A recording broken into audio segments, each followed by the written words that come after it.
Rumah bambu di ujung desa. Di ujung sebuah desa kecil yang dikelilingi oleh sawah-sawah menghijau, berdirilah sebuah rumah sederhana yang terbuat dari bambu dan kayu tua. Atapnya sengkaratan, dindingnya berderit bila diterpa angin malam, dan lantainya dingin meski siang terik. Disitulah tinggal seorang pemuda bernama Raka, bersama ayah dan ibunya yang renta. Raka lahir dari keluarga miskin. Ayahnya, Pak Darto, adalah buruh tani yang dari pagi hingga petang membanting tulang di sawah milik orang lain. Ibunya, Bu Sarmi, dulunya penjual sayur keliling, namun kini tubuhnya lemah karena penyakit paru-paru yang sudah lama diderita. Hari-harinya hanya dihabiskan di ranjang kayu dengan bantal lusuh, memandangi langit-langit rumah sambil sesekali batuk. Meski hidup dalam keterbatasan, Raka tumbuh sebagai pemuda yang kuat, pekerja keras, dan berhati lembut. Di usia 17 tahun, ia sudah terbiasa bangun subuh membantu ayahnya di sawah, lalu bergegas ke sekolah menempuh perjalanan 2 jam dengan berjalan kaki. Sepulang sekolah, ia mencari rumput untuk kambing tetangga, atau membantu mengangkat panen agar bisa mendapatkan upah kecil, 100-200 rupiah yang ia sisihkan untuk kebutuhan rumah. "Raka, nak, kamu nggak capek?" tanya ibunya suatu sore, ketika melihat anak semata wayangnya pulang dengan baju penuh lumpur. Raka hanya tersenyum, mengelus tangan ibunya yang dingin. Kalau ibu bisa sembuh dan tersenyum terus kayak gini, Raka nggak pernah capek, Bu. Hari-hari mereka berjalan seperti roda tua. Lambat, tapi terus berputar. Raka tidak pernah mengeluh, meski ia sadar dunia di luar desa begitu luas, sementara hidupnya hanya berkutat pada rumah bambu dan sawah-sawah yang bukan milik mereka.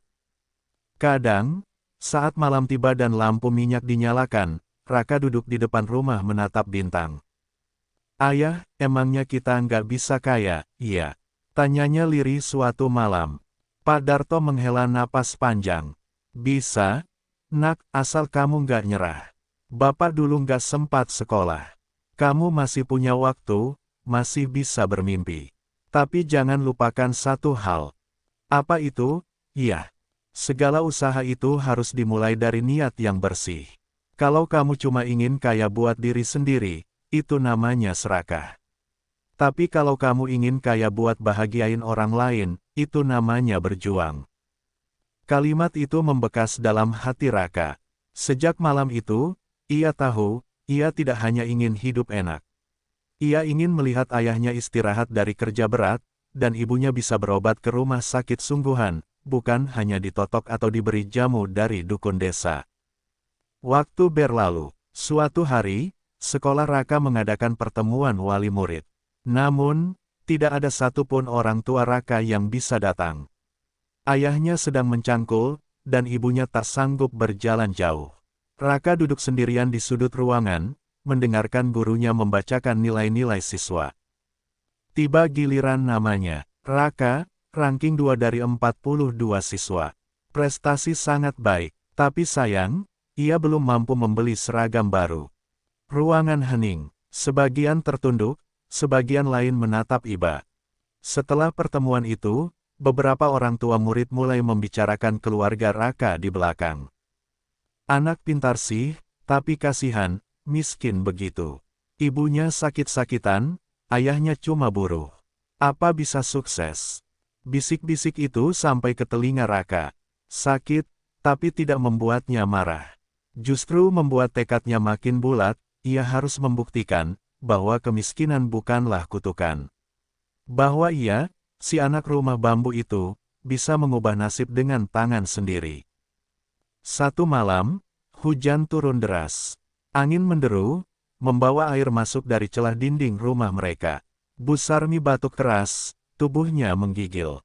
Raka panik. Ia membalut ibunya dengan kain tebal, menyalakan api kecil untuk menghangatkan ruangan.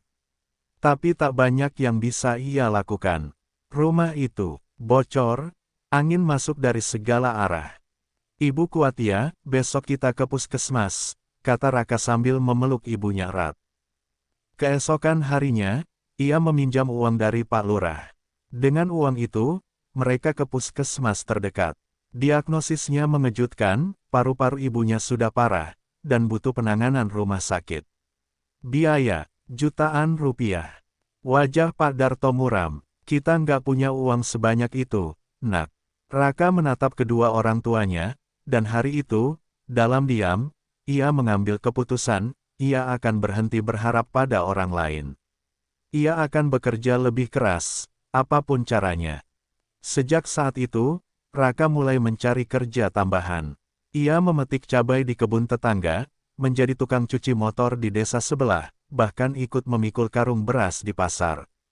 Semua ia lakukan diam-diam, agar tak mengganggu sekolah. Tidurnya kini hanya 4 jam sehari. Tapi setiap kali melihat ibunya tersenyum meski dalam sakit, Raka tahu, setiap tetes keringatnya bukan sia-sia. Suatu hari, saat usianya menginjak 18, Raka lulus SMA. Tak ada pesta kelulusan, tak ada baju baru. Tapi ia membawa pulang ijazah dengan nilai nyaris sempurna. Di malam kelulusan itu, ia duduk di depan rumah, menatap langit. Ayah, Ibu, Raka mau ke kota. Cari kerja. Kalau beruntung, Raka bisa kuliah sambil kerja. Tapi apapun yang terjadi, Raka janji, suatu saat, kita nggak tinggal di rumah bambu ini lagi. Bu Sarmi menangis, memeluk anak semata wayangnya. Yang penting kamu jaga diri, Nak. Jangan lupa sholat, jangan lupa makan. Pak Darto menggenggam bahu anaknya erat. Kamu boleh pergi jauh, tapi hati kamu harus tetap dekat dengan rumah ini. Keesokan harinya, dengan satu tas kecil berisi baju lusuh dan bekal nasi bungkus, Raka berangkat ke kota. Ia tak tahu apa yang menantinya. Ia tak punya kenalan, tak punya modal. Tapi ia punya tekad, dan itu cukup untuk memulai langkah pertama. Dari balik jendela rumah bambu, Bu Sarmi menatap anaknya yang perlahan menghilang di tikungan jalan. Air matanya mengalir, tapi hatinya tenang. Karena ia tahu, anak itu berangkat bukan untuk mencari kekayaan, tapi untuk mencari senyum yang hilang dari wajah kedua orang tuanya. Dan begitulah, perjalanan Raka dimulai. Perjalanan seorang anak desa, yang tak punya apa-apa, kecuali cinta yang begitu besar untuk kedua orang tuanya. Luka yang membakar semangat. Langit kota itu tak seindah langit desa. Di antara gedung-gedung tinggi dan kendaraan yang lalu lalang, Raka berdiri terpaku. Tas kecil di punggungnya terasa berat, bukan karena isinya, tapi karena harapan yang ia bawa dari rumah. Ia menjejakkan kaki di terminal kota yang ramai dan asing. Tak ada yang menyambut, tak ada yang menunggu. Raka hanya berbekal alamat kos-kosan murah dari tetangga desa yang pernah merantau lebih dulu. Uangnya tinggal 100.000 rupiah, itu pun hasil pinjaman dari Pak Lurah yang kasihan pada keluarga Raka. Malam pertama di kota, Raka tidur di emperan warung tutup, memeluk tasnya erat. Dingin, lapar, tapi ia tetap berdoa dalam hati, menyebut nama ayah dan ibunya. Sebab ia tahu, setiap detik yang ia jalani di sini bukan untuk dirinya sendiri. Pagi harinya, Raka mulai menyusuri jalanan, mencari pekerjaan. Ia mencoba melamar ke warung, toko, bahkan pasar swalayan. Tapi setiap kali melihat penampilannya, baju lusuh, sandal jepit, dan logat desa yang kental, para pemilik usaha menggeleng. Kamu pernah kerja sebelumnya? Belum, Pak, maaf. Kami butuh yang sudah berpengalaman. Hari berlalu, tapi pekerjaan tak kunjung datang. Raka makan sekali sehari, mandi di WC umum, dan tidur berpindah-pindah. Namun di tengah kerasnya kota, ia bertemu sosok bernama Bang Reza, seorang tukang parkir yang juga tinggal di emperan. Pria itu melihat semangat Raka dan memutuskan membantunya. Lo mau kerja nggak? Nggak gede sih gajinya, tapi halal. Apa aja, Bang, yang penting halal. Dari Bang Reza, Raka mendapat pekerjaan sebagai tukang cuci motor di sebuah bengkel. Ia dibayar 5.000 per motor. Di sana, Raka bekerja tanpa lelah. Tangan kapalan, kulit menghitam, tapi semangatnya tetap menyala. Beberapa bulan berlalu, gajinya pas-pasan, namun cukup untuk makan dan menyisihkan sedikit uang untuk dikirim ke desa. Ia belum bisa membiayai pengobatan ibunya sepenuhnya, tapi setiap minggu, Raka menelepon lewat wartel murah. "Ibu, Raka sehat kok. Ibu gimana?" "Alhamdulillah, Nak. Jangan terlalu capek." "Ya, Raka kuat, Bu. Biar ibu bisa sembuh." Tiap mendengar suara ibunya batuk di ujung telepon, hati Raka seperti ditusuk. Tapi ia tak pernah menunjukkan air mata.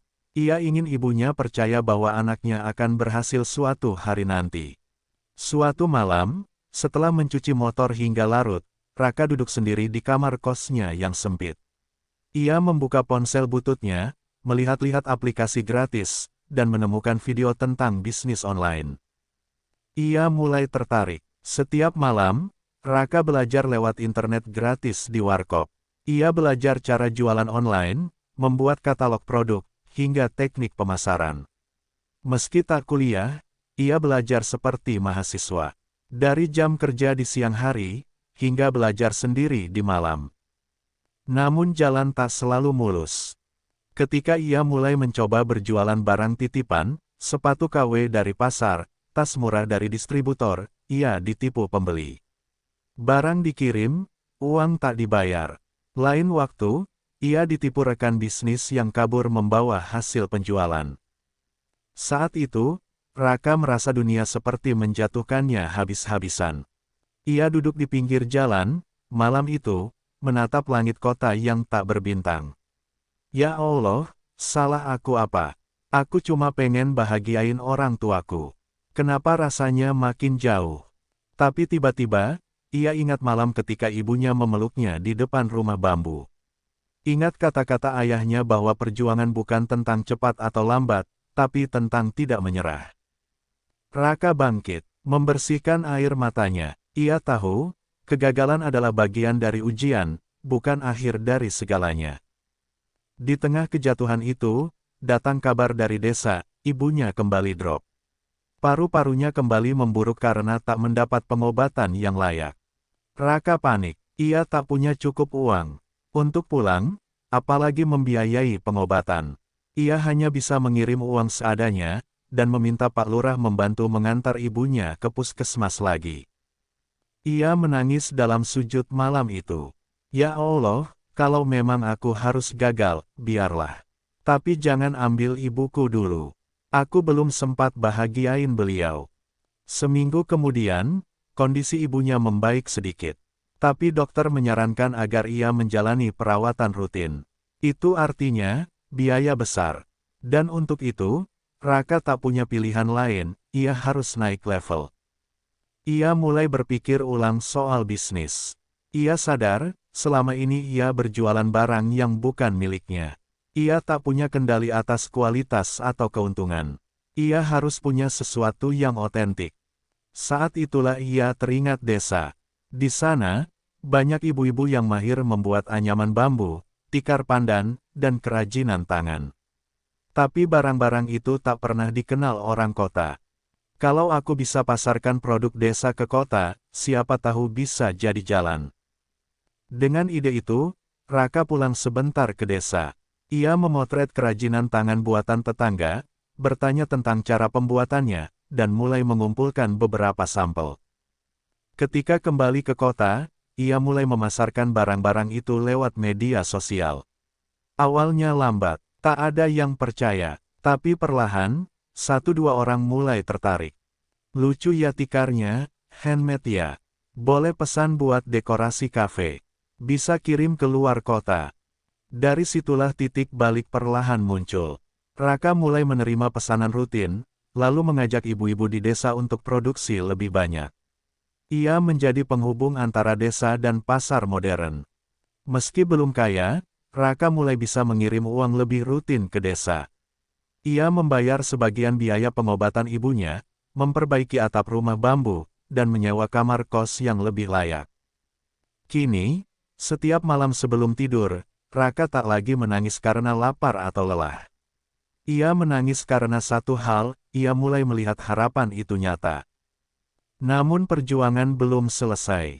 Masih banyak tantangan di depan. Masih banyak air mata yang harus ditahan, dan masih jauh langkah untuk benar-benar mengangkat derajat keluarganya.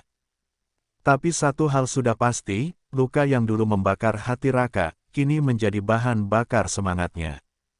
Semangat seorang anak yang rela dihina, rela disakiti, asal bisa melihat kedua orang tuanya tersenyum sebelum menutup usia.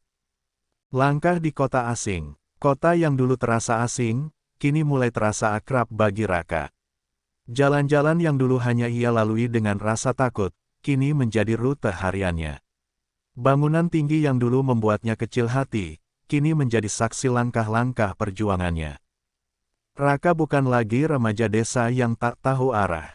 Kini ia pemuda mandiri yang membawa mimpi besar dalam setiap paket yang ia kirimkan ke pelanggan. Tikar pandan, tas anyaman, hingga keranjang bambu buatan ibu-ibu desa, semua ia kemas rapi, diberi label sederhana, buatan tangan desa kita. Setiap penjualan ia catat, setiap pelanggan ia layani sendiri. Ia tahu, kepercayaan adalah modal utama dalam bisnis kecil seperti ini. Di suatu siang yang terik, Raka mendapat pesan dari pelanggan barunya, seorang pemilik kafe di Jakarta yang tertarik memesan 100 tikar dan 50 tas untuk dekorasi event komunitas seni. Kalau bisa bagus dan cepat, nanti saya kenalin ke teman-teman saya, ya, tulisnya di pesan. Raka tercekat, ini pesanan terbesar yang pernah ia terima. Tapi juga yang paling berisiko. Dengan cepat, ia menghubungi ibu-ibu di desa. Ia minta mereka lembur, dan ia akan bayar lebih. Lalu ia ambil uang tabungannya, menyewa kendaraan untuk pengiriman besar. Beberapa hari kemudian, pesanan itu terkirim. Dan seminggu kemudian, pesanan berikutnya datang, dan berikutnya, dan berikutnya. Nama, buatan tangan desa kita, mulai beredar di media sosial. Tak besar, tapi cukup membuatnya dikenal sebagai pemuda yang memperjuangkan produk lokal. Sampai suatu hari, datang pesan dari seseorang bernama Nadira. Mas Raka, saya suka konsep jualannya. Saya Nadira, dari komunitas UMKM Muda Jakarta. Kita lagi cari mitra dari desa untuk kolaborasi. Boleh ngobrol? Raka mengangguk penuh semangat, meski lewat chat. Malam itu, mereka bertemu lewat video call. Nadira ternyata wanita muda yang cerdas dan energik. Ia lulusan bisnis dari kampus ternama dan sedang mengembangkan platform online untuk mempromosikan produk-produk lokal. Apa Mas Raka siap kolaborasi? Saya bisa bantu distribusi dan pemasaran digital. Tapi harus ada sistem, data stok, harga, pengemasan, semua rapi. Raka sempat diam. Ia sadar bisnisnya masih sangat sederhana. Tak ada sistem, semua manual, dan ia kerjakan sendiri. Tapi ia juga sadar, inilah kesempatan langka. Kalau Mbak Nadira mau sabar ngajarin, saya siap belajar, jawabnya. Maka dimulailah fase baru bagi Raka. Ia mulai belajar manajemen stok, pencatatan keuangan, hingga pengemasan modern. Nadira mengajarkannya dengan sabar, bahkan memperkenalkan Raka pada komunitas anak-anak muda yang bergerak di dunia sosial bisnis. Tak butuh waktu lama, Raka pun mulai menyewa gudang kecil untuk menyimpan barang-barang dari desa. Ia mengajak beberapa pemuda sekitarnya untuk ikut membantu, dan memperluas jangkauan produknya. Kini bukan hanya tikar dan tas, ada topi pandan, dompet anyaman, gantungan kunci khas desa. Semua diberi label lokal, diberi cerita di balik pembuatnya. Bu Tarmi, ibu dua anak, pembuat tikar selama 20 tahun. Pak Karno, mantan kuli bangunan, kini perajin topi pandan. Raka tahu, produk tanpa cerita hanyalah barang. Tapi produk dengan cerita, adalah nilai. Namun seperti setiap perjalanan, badai tak bisa dihindari. Di tengah naiknya permintaan, salah satu kurir kepercayaannya menggelapkan barang. Ratusan produk tak sampai ke pembeli. Uang hilang, reputasi rusak. Beberapa pelanggan marah, membatalkan kerjasama. Nadira pun sempat kecewa. Mas Raka, saya tahu ini bukan salah sepenuhnya. Tapi kamu harus lebih hati-hati. Ini bukan bisnis kecil lagi. Kita butuh sistem kuat, dan tim yang bisa dipercaya. Raka mengangguk. Ia merasa gagal, tapi ia tak mau menyerah. Ia perbaiki sistem pengiriman. Ia pasang pelacakan, mengganti kurir, dan membuat perjanjian kerjasama yang lebih profesional. Ia belajar dari luka itu. Karena ia sadar, kepercayaan itu mahal, dan hanya bisa dibeli dengan konsistensi. Beberapa bulan setelah itu, bisnis Raka mulai stabil kembali. Ia bahkan diundang sebagai pembicara di seminar bisnis sosial, berbicara tentang perjuangannya membangun usaha dari kampung ke kota. Di panggung itu, dengan mikrofon di tangan, dan ratusan orang mendengarkan, Raka berkata, "Saya bukan orang kaya, saya bahkan gak punya gelar tinggi. Tapi saya punya orang tua yang ingin saya bahagiakan. Dan itu cukup untuk memaksa saya terus belajar, terus jatuh, terus bangkit." Tepuk tangan bergemuruh. Dan malam itu, saat semua usai, Nadira menghampirinya dengan senyum. "Mas Raka, boleh saya jujur? Tentu, saya salut. Tapi bukan hanya karena bisnisnya. Karena hatimu. Kamu selalu bawa orang tuamu dalam setiap cerita. Itu langka." Raka hanya tersenyum. Sebab semua ini, dari awal, memang buat mereka. Keesokan harinya, Raka menelepon ibunya. "Bu, Raka insya Allah mau renovasi rumah kita." "Ya, nggak besar, tapi biar nggak bocor lagi kalau hujan." Suara di seberang sana bergetar. "Ibu, nggak ngangka ya, nak, anak ibu sekarang bisa bangun rumah." Air mata mengalir di pipi Raka.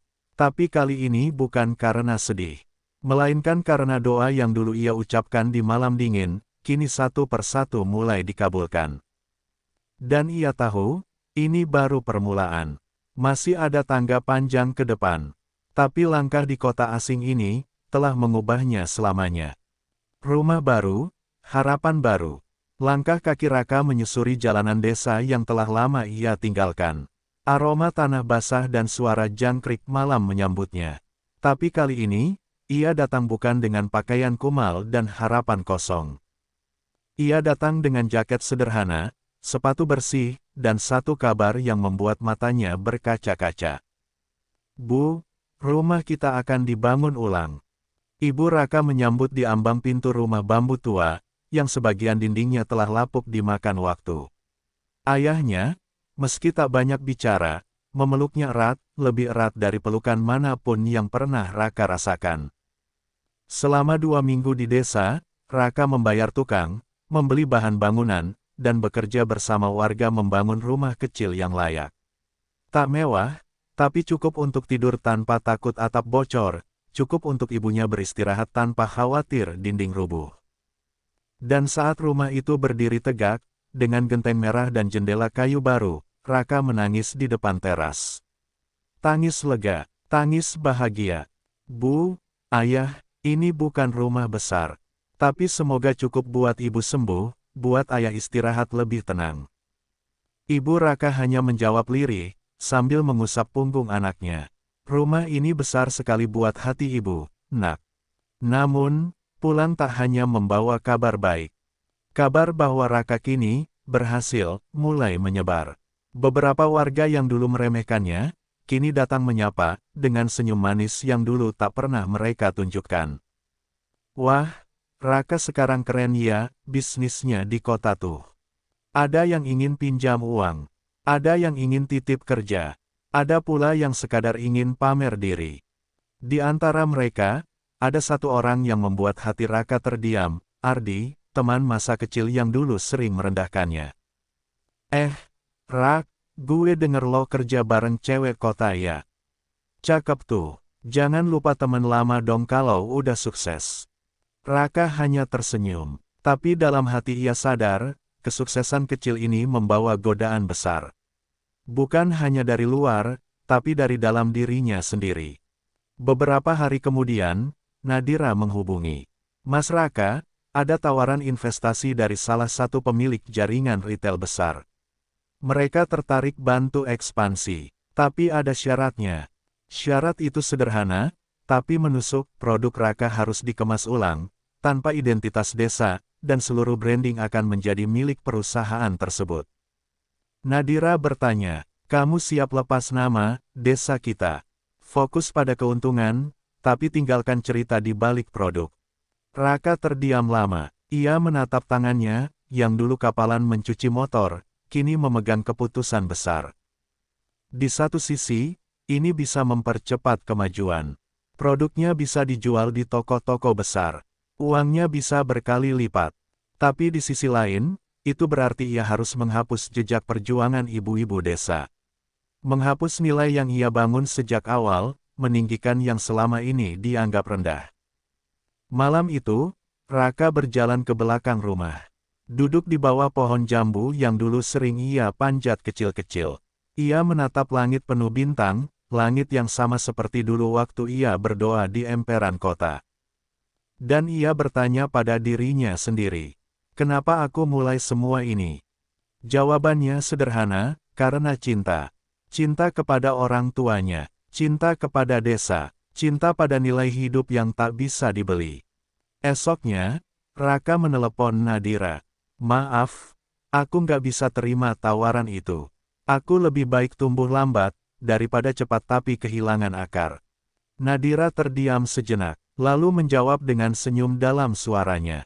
Aku bangga sama keputusanmu, Mas Raka. Mungkin berat, tapi itu langkah orang besar. Tak lama setelah itu, Raka memutuskan membentuk koperasi kecil di desanya. Ia tak ingin hanya dirinya yang naik.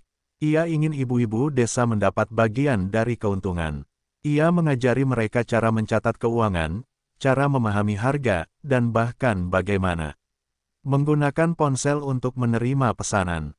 Ayah Raka yang dulu diam, kini sering duduk di teras rumah barunya, melihat anaknya pulang dengan senyum. Raka, Bapak senang lihat kamu pulang nggak cuma bawa uang, tapi bawa perubahan. Dan ibunya, kini lebih sehat, nafasnya tak seberat dulu, bahkan mulai menanam tanaman obat di pekarangan rumah baru mereka. Namun, perjuangan belum berakhir. Raka tahu, setiap pencapaian baru akan membawa ujian baru. Tapi kini, ia sudah lebih siap. Karena kini ia punya dasar yang kokoh, cinta, akar, dan rumah yang menjadi tempat pulang. Dan saat angin sore meniup lembut dedaunan, Raka duduk di teras bersama kedua orang tuanya. Mereka minum teh hangat, tak banyak kata, tapi damai mengalir begitu dalam. Karena kini, Raka tahu, membahagiakan orang tua bukan soal harta, tapi soal hati yang tak pernah berhenti berjuang untuk mereka. Terbesar di puncak, nama Raka, perlahan tapi pasti mulai dikenal luas. Bukan hanya di kalangan UMKM, tapi juga masuk ke liputan media nasional. Ia diundang ke talkshow televisi, diulas di media online, bahkan menjadi pembicara tamu di seminar mahasiswa. Label, anak desa yang sukses membangun bisnis sosial, melekat kuat. Tapi seperti matahari yang makin tinggi, bayangannya juga makin panjang. Dan dari bayangan itulah, masalah mulai datang. Semua bermula dari sebuah artikel viral berjudul, "Benarkah produk desa kita asli buatan warga lokal? Atau hanya branding kosong?" Artikel itu ditulis oleh seseorang bernama Fahrul, influencer kritis yang biasa membongkar kemunafikan bisnis sosial. Di dalamnya, Fahrul menuduh bahwa beberapa produk yang dijual Raka ternyata diproduksi di pabrik kecil di pinggiran kota, bukan lagi murni buatan tangan warga desa seperti yang diklaim. Ia juga memuat testimoni anonim dari seseorang yang mengaku pernah bekerja dengan tim Raka dan mengatakan, kini sudah nggak seperti dulu. Yang diunggulkan hanya cerita, bukan realita. Raka yang membaca artikel itu di pagi hari langsung merasa gemetar. Keringat dingin mengalir. Ia tahu, ini bukan hanya soal bisnis. Ini soal reputasi. Dan yang paling menyakitkan, ini menyangkut nama desanya, nama orang tuanya. Media sosial meledak. Tagar-tagar desa kita bohong sempat menjadi trending. Beberapa pelanggan membatalkan kerja sama. Bahkan Nadira pun ditelepon beberapa wartawan untuk memberi klarifikasi. Raka, aku tahu siapa kamu. Tapi sekarang kita perlu transparan. Ada yang harus dijelaskan, kata Nadira tegas. Raka pun langsung menyusun klarifikasi. Ia mengajak tim kecilnya, membuka data produksi, menjelaskan bahwa memang sebagian produk diproses di luar desa, tapi hanya untuk finishing dan pengemasan, bukan untuk produksi utama. Anyaman tetap dibuat oleh tangan-tangan desa, seperti dulu. Tapi di dunia maya, kebenaran sering kalah oleh keraguan. Video klarifikasi Raka ditonton, tapi tetap diserang. Komentar-komentar sinis bermunculan. Cie bisnis sosial rasa pabrik. Mau sukses tapi bawa-bawa nama desa. Geli, kok bisa ya nurunin harga diri cuma demi cuan? Raka mulai kehilangan semangat. Ia mulai bertanya pada dirinya sendiri. Apakah semua ini salah? Apakah memperbesar bisnis sama dengan mengkhianati niat awal? Dalam keterpurukannya, Raka pulang kembali ke desa. Ia butuh menenangkan diri, butuh kembali ke asal semua ini dimulai. Di sana, ia melihat ibu-ibu perajin tetap bekerja seperti biasa. Ibu Tarmi, Bu Nur, bahkan Pak Karno masih tersenyum ketika melihatnya. Ibu dengar soal berita itu, "Nak," kata ibunya suatu sore. "Tapi ibu tahu kamu, dan ibu percaya, niat baik nggak akan pernah sia-sia. Fitnah bisa tumbuh, tapi kebenaran akan menetap." Kata-kata itu kembali menyala di hati Raka. Malam itu, ia menulis sebuah surat terbuka, bukan untuk membela diri, tapi untuk mengajak masyarakat datang ke desanya. "Jika Anda ragu pada tangan-tangan kami, datanglah ke desa. Lihat dengan mata Anda sendiri. Duduklah bersama ibu-ibu yang merajut harapan lewat rotan dan pandan. Dengarkan cerita mereka, lalu putuskan sendiri apa itu kebenaran." Raka, pendiri desa kita. Surat itu ia posting di akun pribadinya. Ia tidak menggunakan strategi marketing. Ia tidak memoles kata-kata. Ia hanya menulis dengan hati. Tak disangka, surat itu menyentuh banyak orang. Beberapa influencer lain membelanya. Wartawan-wartawan lokal datang ke desa dan meliput langsung kegiatan para pengrajin. Salah satu media besar bahkan menurunkan artikel berjudul "Tangan-tangan Desa, Ketulusan yang tak bisa ditekan oleh fitnah." Video dokumenter singkat tentang desa kita diunggah ke YouTube dan dalam waktu 3 hari ditonton 2 juta kali. Komentar pun mulai berubah. "Saya menyesal pernah suuzon sama Raka. Ternyata niat baik nggak bisa dibungkam selamanya. Desa kita, kami dukungmu." Puncaknya, Raka diundang ke Istana Negara untuk menerima penghargaan dari Presiden sebagai salah satu tokoh inspiratif muda di bidang pemberdayaan lokal. Di podium, dengan setelan sederhana, Raka berdiri, "Terima kasih atas apresiasi ini. Tapi sesungguhnya penghargaan terbesar saya adalah bisa membuat orang tua saya tersenyum, bisa membuat ibu-ibu di desa percaya bahwa tangan mereka berharga." Tepuk tangan bergemuruh, tapi di dalam hatinya, Raka tahu, ini bukan akhir, ini hanya sebuah puncak kecil, dari gunung yang lebih tinggi di depan. Karena perjuangan membahagiakan orang tua bukan hanya soal membangun rumah atau membalas budi, tapi menjaga kehormatan, jujur dalam langkah, dan tetap rendah hati di puncak tertinggi. Harapan. Beberapa tahun telah berlalu sejak hari pertama Raka memulai usahanya dari emperan toko. Kini, desa kita telah memiliki lebih dari 500 pengrajin dari 12 desa berbeda. Produk-produknya dijual tidak hanya di Indonesia, tapi juga sudah diekspor ke beberapa negara Asia Tenggara. Namanya menjadi simbol kekuatan dari akar, dari cinta yang sederhana namun tak tergoyahkan. Namun, seiring keberhasilan itu, kehidupan juga terus bergulir, membawa waktu, perubahan, dan kehilangan. Suatu pagi, Raka menerima kabar dari adiknya. "Mas, ibu jatuh di dapur tadi pagi. Sekarang di rumah sakit." Tanpa pikir panjang, Raka langsung pulang ke desa. Di ruang rumah sakit itu, ia duduk di samping ranjang ibunya. Tubuh yang dulu kuat kini tampak lemah. Tapi senyumnya masih sama, tulus dan menenangkan. "Ibu, maaf ya, Raka belum sepenuhnya bisa bahagiain ibu," katanya sambil menggenggam tangan keriput itu. Ibunya menoleh pelan dan berkata, "Nak, kamu sudah bahagiakan ibu sejak pertama kali kamu pulang ke rumah, dan bilang, 'Bu, kita bangun rumah baru ya.' Yang buat ibu bahagia itu bukan rumah, Bukan uang, tapi hatimu yang selalu ingin kembali. Raka menangis. Tangis yang tak bisa ditahan.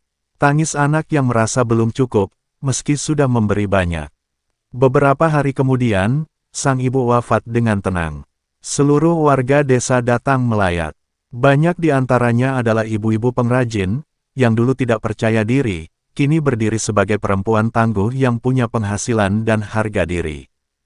Ayah Raka tak banyak bicara, tapi di hari pemakaman, ia menggenggam bahu Raka dan berkata, "Ibu kamu pergi dengan bangga.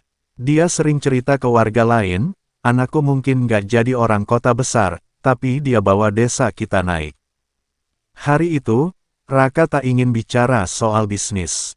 Tak ingin menyebut omset atau ekspor. Ia hanya ingin mengingat ibunya, dan setiap alasan di balik perjuangannya. Beberapa bulan kemudian, Raka membangun sebuah rumah belajar di samping rumah lama mereka. Ia beri nama, Rumah Ibu. Di dalamnya, anak-anak desa bisa belajar komputer, menggambar, bahkan belajar membuat kerajinan sejak dini. Ruangan itu dipenuhi foto-foto para pengrajin wanita desa dan tulisan-tulisan inspiratif dari Ibu Raka. Di depan pintu rumah belajar itu tertulis, "Tempat ini dibangun bukan dari uang, tapi dari cinta seorang anak kepada ibunya. Jika kamu membaca ini, yakinlah, kamu pun bisa membuat perubahan dengan hati yang tulus." Beberapa tahun kemudian, Raka sudah menikah, memiliki 2 anak. Tapi ia tetap tinggal di desa. Ia menolak pindah ke kota besar meski banyak investor memintanya. Setiap pagi, ia menyapa warga, mengobrol dengan anak-anak muda yang ingin membangun usaha sendiri. Ia membimbing, tanpa menggurui. Ia hadir, tanpa ingin disanjung. Dan setiap sore, ia duduk di teras rumah bersama ayahnya, meminum teh, seperti yang dulu ia lakukan bersama almarhum ibunya. Sambil menatap langit senja, ia berkata pada anak sulungnya, "Nak, kalau nanti kamu besar dan ingin sukses, jangan cuma pikir soal mobil, rumah, atau uang. Sukses itu kalau kamu bisa bikin orang tuamu tenang, bikin kampung halamanmu lebih baik, dan tidur dengan hati bersih." Anaknya mengangguk, belum sepenuhnya mengerti. Tapi benih itu telah ditanam, benih yang sama seperti yang dulu ditanam Raka dalam hatinya sendiri. Karena perjuangan membahagiakan orang tua bukan selesai saat kita memberi, tapi saat kita bisa mewariskan nilai yang akan terus hidup setelah mereka tiada. Dan itulah warisan paling mulia dari seorang anak desa yang tak pernah menyerah.